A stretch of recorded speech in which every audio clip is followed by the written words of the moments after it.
The full extent of the damage done to the Mighty Nine by Amazon's Prime Video screw-up and the lack of marketing has become apparent, as the latest data reveals how they inadvertently sabotage Critical Role's new animated series. Why are you trying to screw me? Before we dive into some final viewing data on the Mighty Nine, why not take a second to hit those like and subscribe buttons to help us keep these videos coming? It's free, it only takes a second, and it really does help these videos out tremendously. And then, let's talk some Mighty Nine. The latest viewing data for the Mighty Nine takes us to what was probably the last chance for the show to claw its way into the top 10 streaming originals chart, as it covers everything up through episode 6, before episode 7 had to go head to head with the Fallout Season 2 premiere, and the news is sadly not amazing. This was probably the softest week of competition for the entire show run, and with 2 of the show's best episodes back to back now out, and the overall minutes streamed in the top 10 chart down as Stranger Things final season viewership started to fall off between episodes, the Mighty Nine could not overcome the obstacles placed in its path by its own partners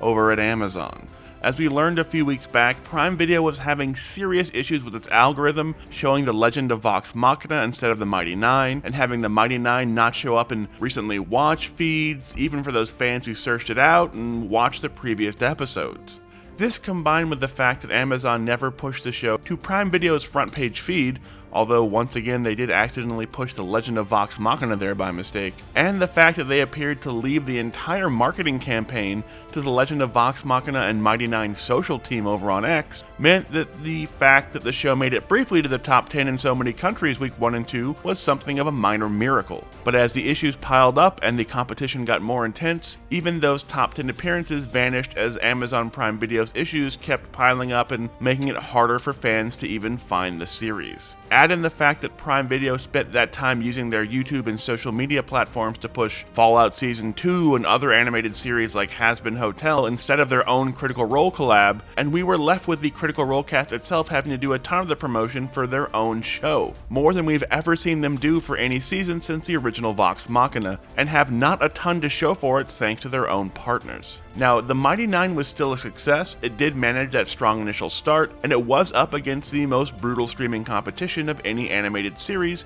Critical Role has ever done, but it could have become the true mainstream success that it had the potential to be were it in any way discoverable on the Prime Video platform, or had Prime Video put any real effort into actually promoting the show instead of leaving it all to Critical Role themselves. The Mighty Nine's redesigned storyline was made to be more narratively cohesive and just a better, more engaging story, especially for new fans coming to the series. But when those new fans couldn't even find the damn show because Prime Video was either not putting it anywhere on the front page or mistaking it for The Legend of Vox Machina, those changes were basically just seen by the existing fan base instead, some of whom had very strong feelings on them based on the beloved nature of the Campaign 2 actual play. It was kind of the perfect storm of inadvertent sabotage that kept the Mighty Nine from reaching its full potential, and with the final 2 episodes facing even more hurdles, the true extent of the damage done by these various mishaps is now fully apparent. We can only hope that, as we mentioned the last time we reviewed the data,